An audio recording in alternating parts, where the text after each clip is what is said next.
Saquon, say gone. The man has been the constant for Philadelphia, and Thursday night no different at the 5-minute mark. In front by 2, well, make it 9. Barkley streaking off the right side, and then shortly after, ball back to Philly. Saquon, 1 foot in the ground, and the afterburners, another for Barkley, who goes for 146 on 26 totes. Post-game, Joe Musso alongside Emory Hunt and Bryant McFadden. Fellas, we're going to get into all of it here because there was some very inefficient football played by both teams in the first half. Second half, Eagles come to life. Some garbage time numbers there for Washington as well. But I want to go to a specific point and a specific decision in this football game. Down by 2, in field goal range. Washington elects to go for it on 4th down in what ultimately was a broken play. Emory, what do you make of this decision? I get being aggressive, but if you're trying to win a football game and they're offering you 3 points, a very makeable field goal, you have to take that in that situation, right? Well, on 3rd and 1 was a big play to me because, as you saw, the Eagles' D-line was pinched inside. So they had the edge already. Should have been a check from the sideline or a check by Jaden Daniels, because I know if I'm the running back, my eyes are getting as big as silver dollars, because I'm looking at, wow, we got the edge. That should have been a crack toss or just a simple toss pitch to the outside, because you close off that wall and you get the first. He ran inside to where the pinch was, and that's why he got stopped. After that play, on 4th down, again, 3 points available, Mac. You got to take it in that situation, do you not? Yes. I'm so tired of seeing coaches go for it on 4th down when they're in a makeable field goal position. What's wrong with taking the lead? Why is it such a hard thing to do when you have points available? That was a makeable field goal. I understand you don't have your starting field goal kicker, but to this point, Gonzalez has kicked fairly well. Going back to last week's game against the Pittsburgh Steelers, he already made a 45-yarder in this ball game against the Philadelphia Eagles. Oh, who, by the way, have struggled kicking extra points and field goals. Elliott was horrendous today. So now if you take the points, you go up 1 point. You put more of the pressure on the Philadelphia Eagles. And up until that point, the Eagles offensively, they weren't doing anything positive. They didn't have any sustained drives. When they missed that field goal, instantly the momentum shift in favor of the Philadelphia Eagles. Instantly, they started to get things rolling with their offense led by Saquon Barkley. I can care less what analytics says, because one thing I know about analytics, one thing I know about numbers, they do not consider how good the defensive line is you're going against. They do not consider how poorly your offense has been up until that point. They don't consider none of that. And not to mention, it wasn't 4th and the inch, 4th and the yard. It was a 4th and long 2. Yeah. Long 2. Take the points, coach. I think the point that you make there is fantastic, that the play calling for the Philadelphia Eagles then changes on the tail end. Being up 2 or being down 1 is a big difference in this football game. After that, it was 14 unanswered for Philadelphia by way of Saquon Barkley's legs. Excuse me. Obviously, a late garbage time touchdown here for Washington, but that was really the watershed moment in this game, and Saquon Barkley is the man who made it happen. This is a night where the Eagles offense didn't necessarily have an answer throughout, and then Barkley becomes that.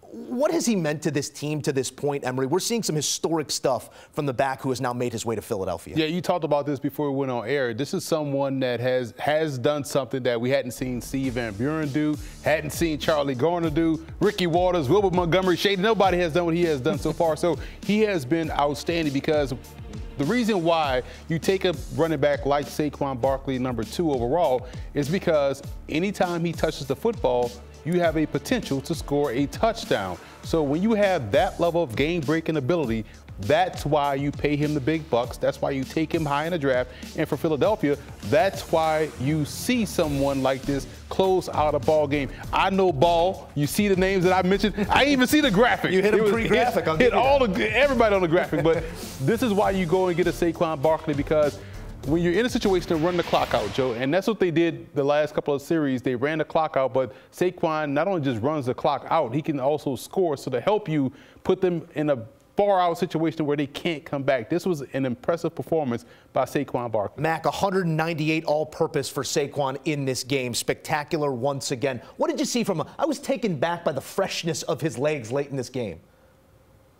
Yeah, I think the thing about Saquon and Emory hit on this, you can have him bottled up for a half, but all he needs is one little small crease. That's it. He can get skinny. His contact balance is super impressive, and his speed, he has the same speed he had coming out of Penn State. He hasn't aged a bit in terms of his explosive nature and his all-out speed because he runs away from people. And that's the thing about Saquon. You have to play with the right gap integrity, and you have to tackle well because he's super elusive. He is the best playmaker in the National Football League right now. He is the best playmaker because, to your point, in the first half, they kind of bottled him up a little bit, but remember what kind of jump-started the point effort for the Eagles. That dump-off pass that he caught, and he rushed down the football field for another 30-plus yards. That really generated some positivity and momentum for their offense. And then in the second half, when he was bottled up a little bit, all he needed was one run. He saw a crease provided by Lane Johnson, and he took off. No one can catch him. I mean, Saquon Barkley has been one of the best additions in the National Football League. And that says a lot when you look at some of the other new additions to new teams, Derrick Henry. But what Saquon Barkley is doing, man, the burst, the speed, it's hard to really, it's hard for that to go unnoticed. And it showed in a moment where they really needed him to show up. I know in today's NFL, they don't hand out MVP trophies to running backs all that often. It's been quite some time. I'm not saying he is the MVP, but his value to this team on this night was readily apparent. Let's get on the other side of this one because we're talking about an Eagles team that's now rattled off 6 in a row, 6-game winning streak following that bye. And in those 6 games, it's a defense that's only allowed 6 touchdowns. The touchdown they allow in this one late comes in garbage time. They very much made life hard on Jayden Daniels in this game. What have you seen out of Daniels lately, Mac? It looks like a little bit of midseason regression. Where are you seeing the pressure points? Why are things hard right now? He's uncomfortable.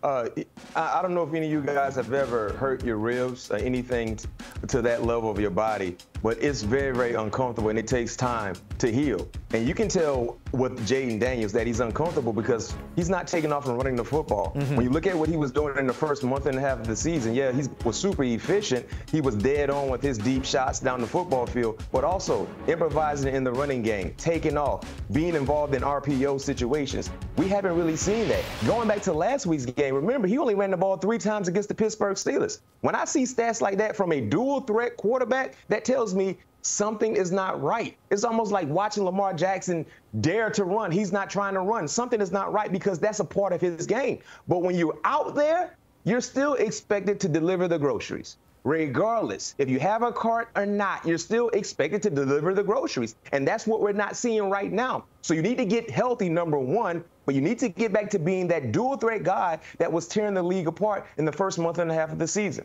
And when you go back to his scouting report and what we like about Jayden Daniels, he was a quick twitch athlete. We're not seeing that anymore because he's not running like he used to. And we love this quick release and his velocity on his passes, which we didn't see tonight because of the ribs and him not being able to drive the football. So a lot of the passes we saw over the middle of the field where you have to drive the ball in those tight windows, they're either behind the receiver or just flat out bounced in front of the receiver. And you saw that on the last throw he made, which resulted in that Reed Blankenship interception. So he didn't have the velocity on his passes. He's not taking off and running, so he's not really threatening your defense. And you got to give credit to the Eagles' defensive line for not flying past him with their rush. They played more push versus pressure, so they were able to corral him, make him step up into the pocket, and a lot of times he stepped up into the waiting arms of Jalen Carter. So it was a great defensive game plan versus a banged-up mobile quarterback that was playing with one hand tied behind his back. And you talked about the short passes, Emory. That's the first telling sign that he can't go through with this follow-through. Because a lot of one-hop passes. I mean, the first 3 quarters, we didn't see a target to a wide receiver. He wasn't comfortable in pushing the football down the field, and when he was one-hopping the football. So the follow-through wasn't there. But like I said, man, you have to find a way to try to get the job done because when you're out there, they're expecting you to go out and do what you need to do. But the Commanders didn't lose this ball game because of Jayden Daniels. I'm not saying that's the case, but we're talking about the things that we watched, that we raved about in the first month and a half of the season compared to what we did not see tonight against the Eagles. Last 3 games, 61% completion percentage. That's 54 of 88 for about 200 yards per game. And there was a 10-quarter span from the second half of the Giants game to the 4th quarter of this game where he did not account for an offensive touchdown. He's dinged up, but as you said, he's got to be who he's got to be in these types of moments because now it is an uphill battle for Washington in that divisional battle. They will see the Eagles one more time, but the Eagles now with a big-time upper hand in that division, and it is a crowded conversation in the NFC wildcard. Emory Hunt, Bryant McFadden, your analysis appreciated as always. We take a look at your longest, that is, active win streaks in the NFL. The Chiefs, it's longer than that. I checked. They won a Super Bowl. Haven't lost since last Christmas, but as it pertains to this season, a perfect 9-0. The Eagles, meantime, a 6-game winning streak alive and well, and a win in the division Thursday night.